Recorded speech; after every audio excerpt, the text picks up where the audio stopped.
So I'm Andrew, I'm the CTO at URX, and I'm responsible for building everything we just talked about, making sure the team does. And yeah, I graduated UCLA 2010 as well, in computer science. Ooh. You guys want to speak a little bit louder. Sure. Yo, I'm Mahbod. I started the company Genius, but I don't work there anymore. Genius was originally RapGenius, and it tells you what lyrics mean. It's like Wikipedia, where it's kind of like a Wikipedia where you can go on and annotate lyrics, and if you annotate them correctly, you get IQ. So I think in general, definitely the three of us spoke a little bit beforehand about some stuff that we thought would be cool to spend the next hour or so talking to you guys about. We figured actually probably most of the most interesting things is actually going to come from the audience. So I think in general we thought through the answers to a couple of questions that we thought generally when most people kind of talk to us, they ask those first 3 or so questions, and then kind of from there just open it up so that anything you guys might have, you can kind of just speak up and kind of just ask us anything, right? So I think for us those 3 questions were things that we did when we were still in college that helped us actually go on to found our own companies, stuff that we did in our early careers that also then helped us kind of set up to succeed in that founding phase, and then also kind of how we went about either basically finding startup ideas to actually work on. So no secrets here, just have a little crib notes that I kept, so that anytime I'm looking down, it's not because I'm not interested in hearing myself talk, it's so I want to make sure that it actually makes sense. So I think, again, first to the kind of point of actually stuff that I did when I was in college to help kind of, get ready to actually start my own company.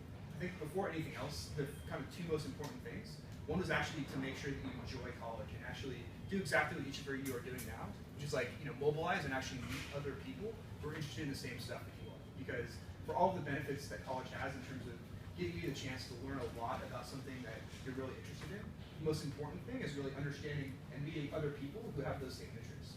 Because there's really very few times in life where that's something that is as easy to access, and it is right here.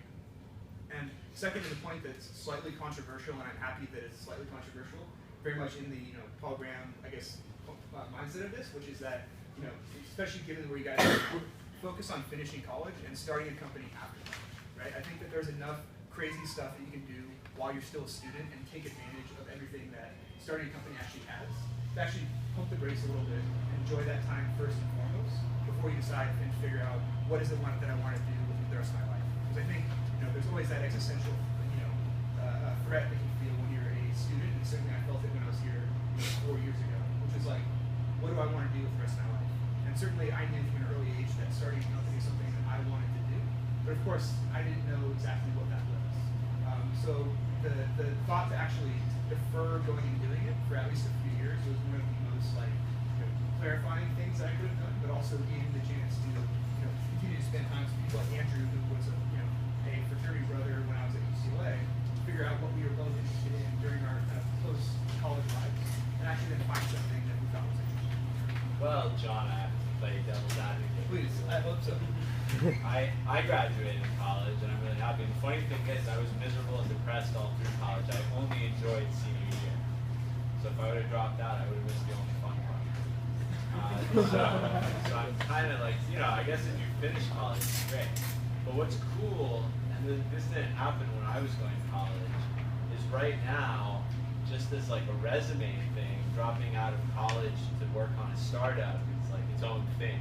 It's considered prestigious. So that's interesting. You have to at least read the, there's things that are acceptable to do and there's things that aren't. So at least it's cool that dropping out is not acceptable. It's not. But if you would have dropped out, I graduated college in 2004. If you would have just dropped out and started a company, you would have felt really weird. It wasn't a thing. So it's cool. I think it's cool that it's a thing. Whenever people ask me, I've gotten the question, should I stay in college or should I take this job offer? I always just tell them to take it. Because I just think it would be cool to have money when you're young. I'm curious though, is it usually people who have such conviction in what they want to do, or is it more that they're just not super stoked on college? I'd say neither. Well, know, a lot of times, like the really, really talented people are people who are just too smart to get super passionate about anything. But it's not like they're not feeling college either. It's just that you can get a job offer. If you're technical, you can be a sophomore in college and get a 6-figure job offer. I would have taken the 6 figures if anyone would have offered me that while I was in college. But no one did. And I stayed in college and it was fun.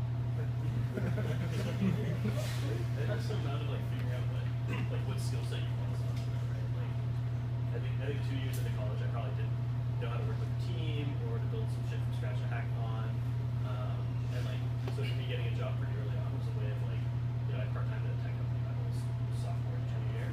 And that made me realize like, I should probably learn about machine learning and databases. And that ended up being part of the job. So like kind of figuring out what that skill set is, and then that lets you sort of sculpt your major and say, like I'm gonna do machine learning, I probably don't need to take like a computer graphics class. I can probably fail history 1C, but work hard on my entrepreneurship class. So. And I promise, as co-founders, you don't actually check other people's like GPAs, so whether or not, yeah. But I mean, and to that point too, like, so when I was at UCLA, I studied architecture and accounting. So like, the joke was I chose the first 2 things in the course book, but realistically, I did what my parents told me and just chose stuff that I thought was really interesting and that I could like learn a lot from. So, but kind of to that same point, like 2 of the most important things that I learned, like either in college or wish that I learned in college, were to actually how to sell something and actually how to code at least a little bit, right? Because if you're purely technical and you don't understand anything about the reasons behind why you build something, or actually understand like how an end customer or business might benefit from what you're building, it's hard to really put into context, all of the elegant code you might be able to write.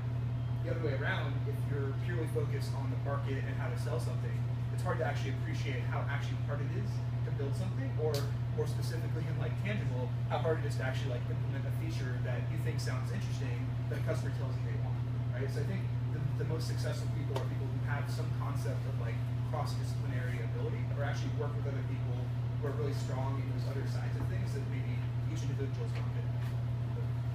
Yeah, like especially in terms of choosing a co-founder, like I trusted John way more as a co-founder because he could code at least a little bit.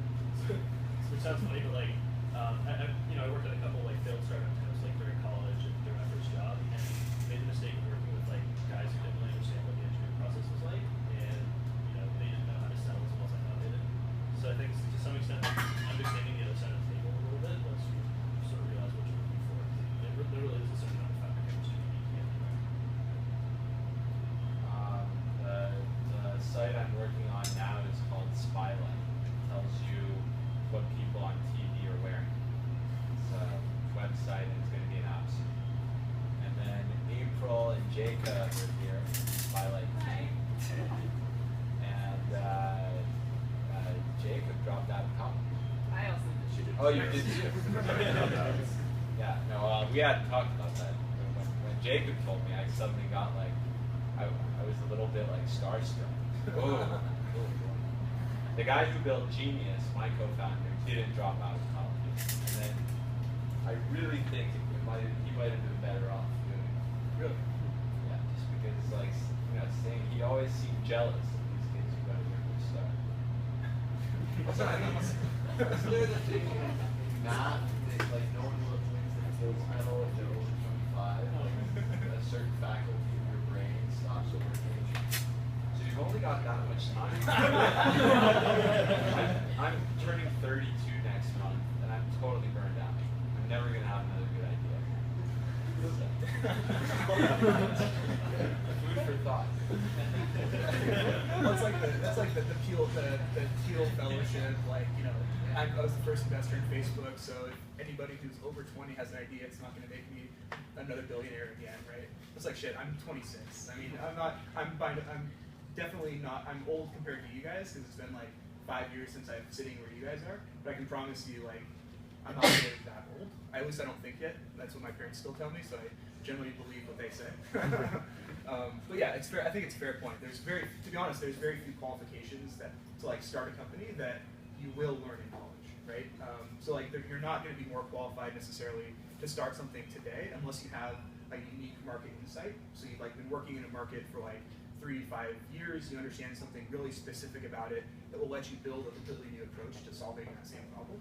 But like in terms of like everything that's not a unique insight, realistically there's not much that you can do other than just kind of like getting ready for having to be really gritty and startup hard for like the next several years of your life, right? But that's not something that comes from like a class that you can teach. If it was, you know, I wish I would have taken it when I was your guys' age. But so I can bridge the gap there. Appreciate that you definitely can drop out and still be successful. But for my personal approach was not that, and I'd like to think that we're still doing pretty well.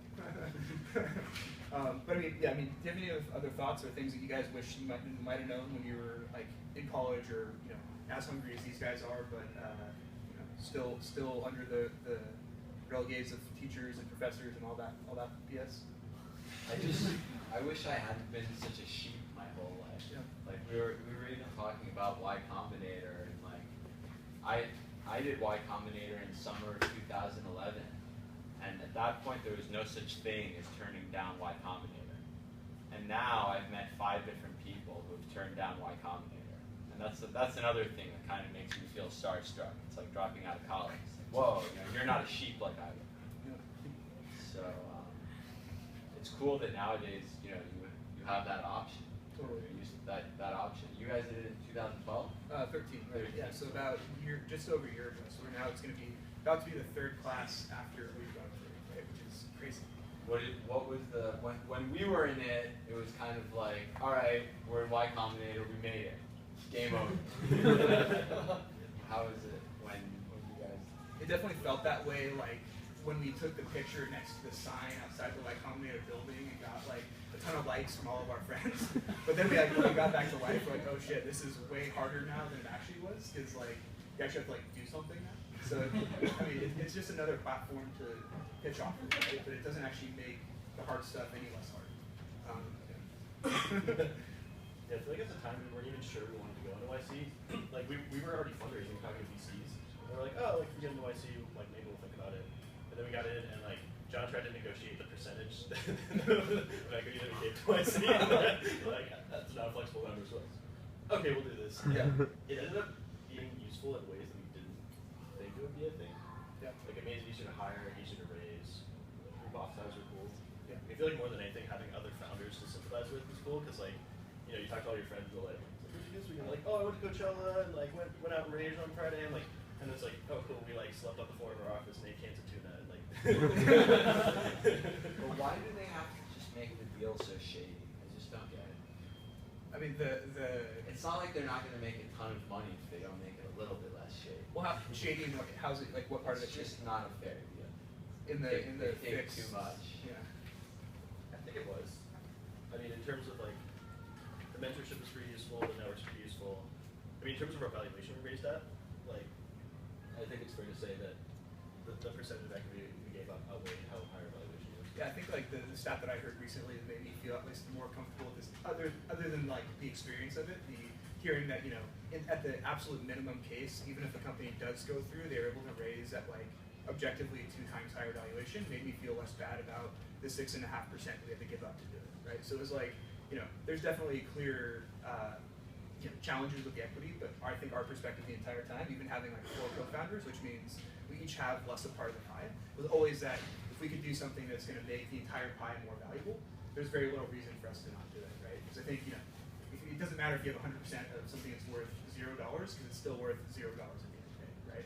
So I think, you know, especially in those early days, for us, like, when we applied, we knew that deep linking as an opportunity was going to be huge, which is basically the ability to like link into an app the same way that you can click a link that takes you to a website. We saw that as an opportunity, thought it's going to be huge, but frankly, we had like 10 ideas that we thought you could implement on top of that would make a big business. But we didn't really know what our business was. We didn't have any traction. We had a little bit of code written, but more we had a really strong concept and a really good team. So we figured, okay, at that point in our career, you know, 6.5% of whatever it was that we had didn't feel like that much anyways. But you know, now that we've gone on to raise capital and you know are worth much more than we were then, you can now say that was like a lot to give up. But at the time, it wasn't really that bad. Well, you know, April and Jacob's company, Spylight, raised all of their money from really rich guys. Yeah. Which, by the way, is super. That's 10 times better.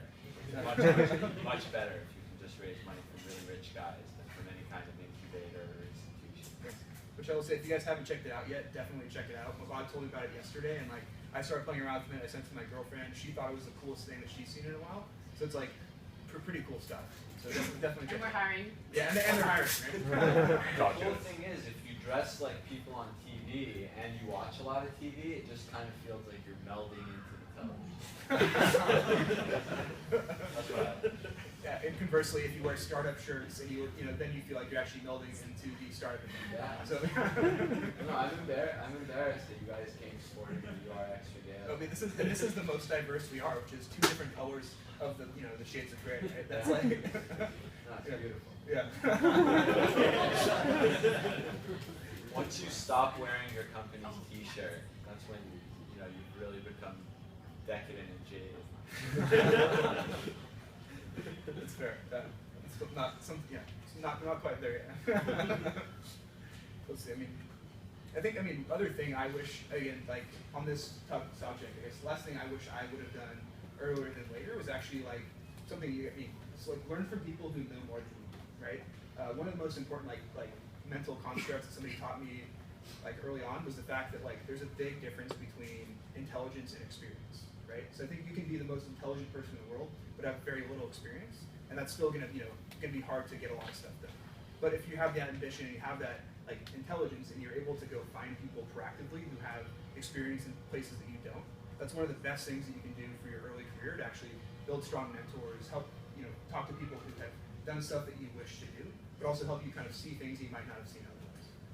So again, I think certainly the fact that even UCLA has something like this in place, which they definitely didn't when Andrew and I were students here, is like definitely a sign in the right direction. So like props to all of you guys for taking time out of your Tuesday night to do this. Certainly not what I think either Andrew or I would have done at this time 5 years ago. But it's like, I'm jealous, right? So take advantage of everything you guys have as students, because when you're not a student, you wish that you were a student. You have access to so many more things, because you can just like drop that, I'm a student UCLA card, and people will still talk to you and still meet with you, which is very, very different than even like 6 months out of college. So just keep talking to as many people as much as you can about the things that you're interested in, and really focus on finding those things that get you guys really excited. Keep working with each other, keep talking to new people, and it will happen eventually. It's cool you guys are in LA too. Like, for me, the choice of where to have your company really just comes down to rent. Like, rent is cheaper in LA than San Francisco and Swansea. That's why we gotta make salaries higher. Yeah, but there's startup ecosystems are is a broader topic, right? Some stuff that's existing. I think there's like maybe 4 markets, or maybe 5 markets in the world, 3 or 4 domestically, and a couple internationally, where you can actually go and like feel comfortable having like other startup like resources around you, right? Because the thing that makes Silicon Valley isn't just that it's been there for like 50, 60 years. It's the fact that there's lawyers who will defer any payment until after you guys raise money to help you guys incorporate. Or it's like getting access to early advisors to help you build into an industry that you knew nothing about. Certainly there's an incubator thing, which could be valuable or not, depending on the type of business you're going to.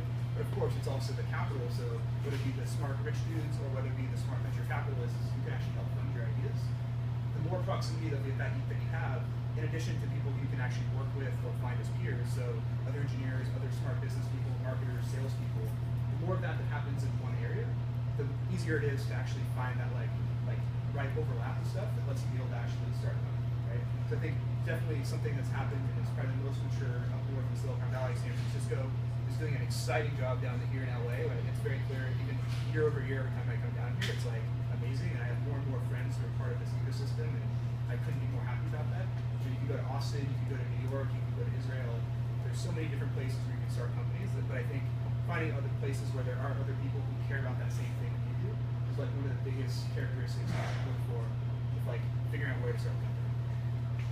One thing that's cool about San Francisco is also there's like a huge market of short-term commercial leases. Like, you can get a 1 to 3 year lease real easy, whereas in LA, pretty much everything is 5 years or 10 years. So that sucks. LA still has a lot of catching up to do. Also, there's not nearly as much VC money. The founder of Snapchat famously said in a talk out recently that there's not enough VC in LA for one round of Snapchat. But I don't know. I'm hoping all of that will change. Like once it begins with the startups. So once the startups are here, then the real estate and finance and all of that hopefully will adapt. So you went to Yale, and then afterwards you went and got your law degree. Was that right after college, or was there a gap? Yeah. I went to law school. I was only an attorney for a year. So did I make the right choice? I don't know. I'm happy I did it just because that's when I got into the internet. Law school is when I started caring about the internet. It's college. There was no Facebook until I graduated from college. So imagine that. College experience without Facebook. We had a thing called the Facebook, which was just a picture of each person, one photo of each person. And even that thing, we were just on it 24 hours a day. So what part was it in that, like maybe while you're in law school or after law school, did you kind of realize that, maybe the startup or the tech industry was something to consider if you had? Well, my first year of law school, one of my professors was Larry Lessig, and he was like the guy who got me into the internet. And it sucks because for the past 5 years, he's decided that he's over the internet. He only works on campaign finance reform now. So we gotta bring him back. I really think Larry's the man. So I'm always bugging him about come on, you gotta embrace the internet.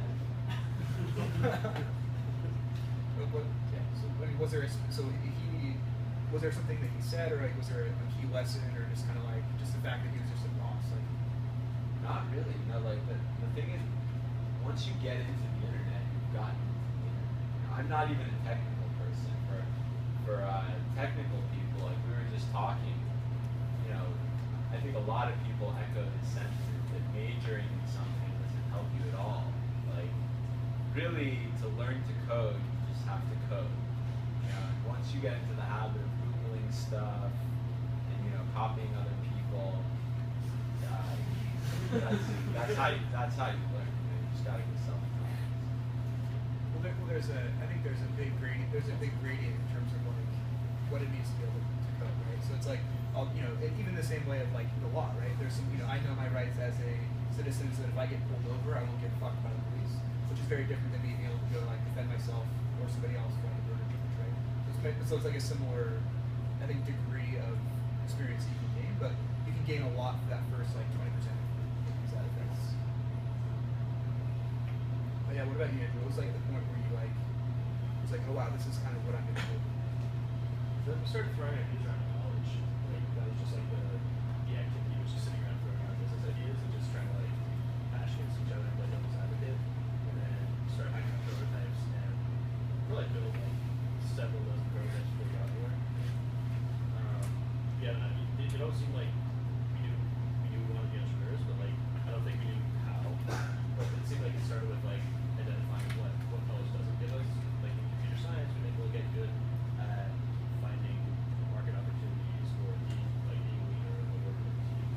So it's okay, how do I figure out what I can do outside of college, or what is college your first job? Same thing. Yeah. What do you do outside that? Maybe if I go to a bunch of hackathons, I'll get good at learning languages, or maybe if I go try to do this team project, then that'll let me figure out if I want those guys to be a co-founder. Yeah, totally. Mahbod, were there any things that you would have wished that you would have done before, maybe at that point that you kind of oh, I just got hooked by the internet, or that time before you actually made that first jump into a job there? Are there things that you would have wished that you would have done that might be helpful to everybody here?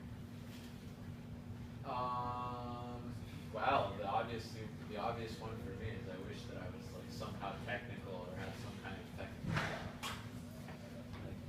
It's weird, people who are technical don't seem to have enough respect for their own skills. If you can code, that's a huge, huge thing.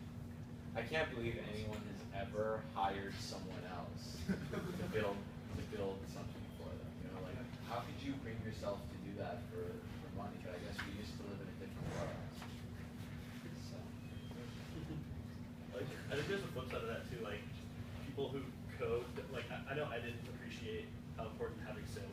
in sales still was before like me and John tried to get people to use our software. Jesus. So I think there's a certain amount of like choosing co-founders is basically a negotiation, right? We're trying to figure out like, okay, we need one person who can code, and if we're building a food delivery startup, that person can probably code a little bit. If we're building like image recognition for airports, we probably need someone who who's a better coder. Yeah. We probably need someone who can go sell it, who's gonna fundraise and fire people. There's all this stuff that we didn't really think about until we started sort of figuring out what our co-founding team was. And it's basically like a negotiation. What are you bringing to the table? So, yeah. That was actually my value prop to Andrew when we were in the early days of saying let's actually be co-founders. I think there was 2 or 3 things that I said were going to be my value props. So that I would figure out how to sell whatever we would build. I would fire people if they didn't work out, and I'd figure out how to actually keep the lights on. Right? So it's that. So it was it is very much one of those things you have to figure out how do you guys actually complement each other as that co-founding team, and how do you bring different things to the table that have enough overlap so you can respect what the other person does, but not so much that you're going to argue about the nuances of things that should have been no-brainers.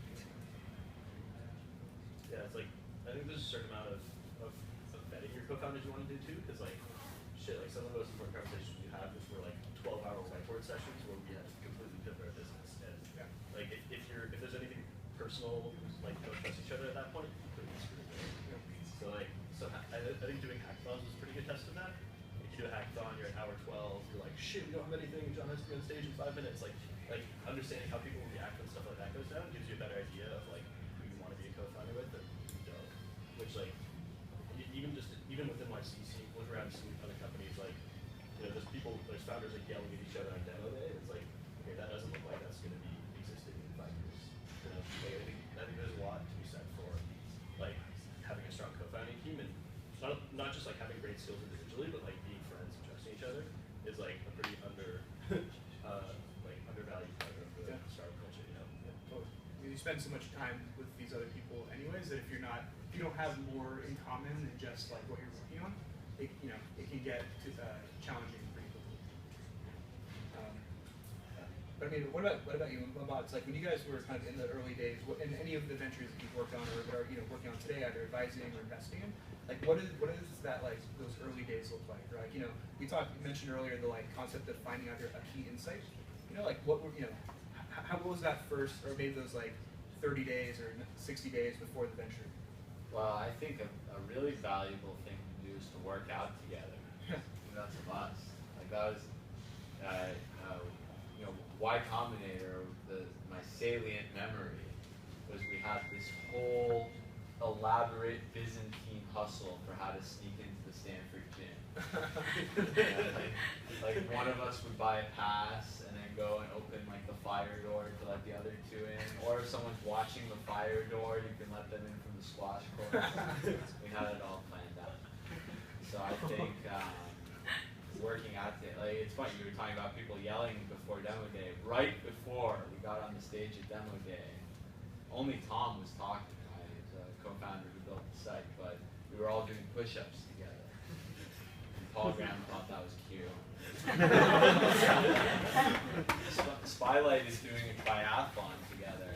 They're trying to get me to compete in triathlon too, but I don't think my knees can take it. So I think that's a really important